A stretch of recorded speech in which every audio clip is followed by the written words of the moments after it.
মোদি দাদা লুৎফুজ্জামান বাবরকে তো ছেড়ে দিছে। গতকালকেই বললাম যে লুৎফুজ্জামান বাবরের মুক্তি পেতে আর কোনো বাধা নাই, আজকেই ছেড়ে দিল। ঢাকা শহর পুরো জ্যাম হয়ে গেছে। এটাই হচ্ছে লুৎফুজ্জামান বাবরের জনপ্রিয়তা।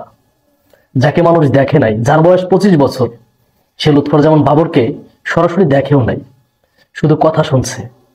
লুৎফুজ্জামান বাবরকে নিয়ে স্টাডি করছে। Who is Lutfuzzaman Babar? বাবরকে কেন আইডল মনে করে জানেন এই জেনারেশন?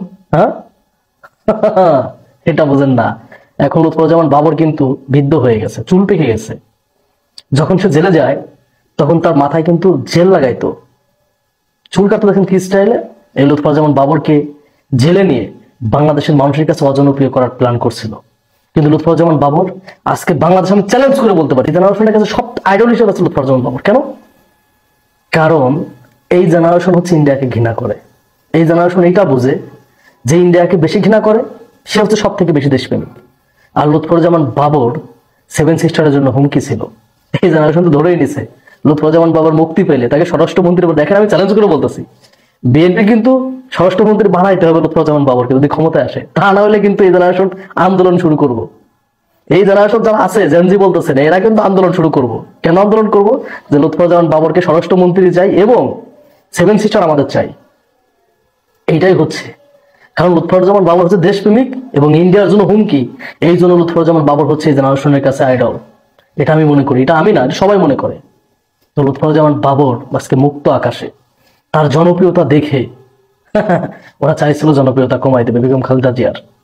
বেগম খালেদা জিয়া আজকে জনগণের নেত্রী হয়ে গেছে, মানুষ তাকে ভালোবাসছে। যেদিন ঢাকা এয়ারপোর্টে গেছে দেখছেন না, রাস্তার দুই পাশে মানুষের ভালোবাসা। আজকে লুৎফুজ্জামান বাবর শোনেন, আল্লাহ যারা উঠায়, হ্যাঁ, আল্লাহ যারা চুল ধরে টানে, নিচে আপনি যাই ধরে টানেন, নামাইতে পারবেন না। এটা মাথায় রাখতে হবে। বিএনপির সাথে যারা মজলুম নেতা এই বাংলাদেশে, তাদের সাথে আল্লাহ ছিল, আজকে তারা জনপ্রিয়তার শীর্ষে। আর ইন্ডিয়া যাদের জন্য এই বাংলাদেশের এই মানুষগুলাকে বিপদে ফেলছে, জেলে রাখছে, তারা আজকে অজনপ্রিয়, তাদেরকে মানুষ ঘৃণা করে, থু থু ফেলে। এটাই মাথায় রাখতে হবে। তো এখন দেখার বিষয় আবার দাদা বাবুর কি হয়, মোদি দাদা বাবুর। হ্যাঁ, আমি জানি না, দেখেন খোঁজ দিয়ে দেখেন 2-3 বার কোমায় চলে গেছে নাকি, কোমায়ও যাইতে পারে। হ্যাঁ, কারণ লুৎফুজ্জামান বাবরের জেল থেকে বের হওয়া ব্যাগটা কিন্তু সেই লেভেলের হয়েছে। সবাই তো মনে করছিল ভুলেই যাবে। কাকে মনে রাখছে বলেন? কাকে মনে রাখছে? কিন্তু না, লুৎফুজ্জামান বাবর তার জনপ্রিয়তা দেখায় দিছে। এটাই প্রয়োজন ছিল।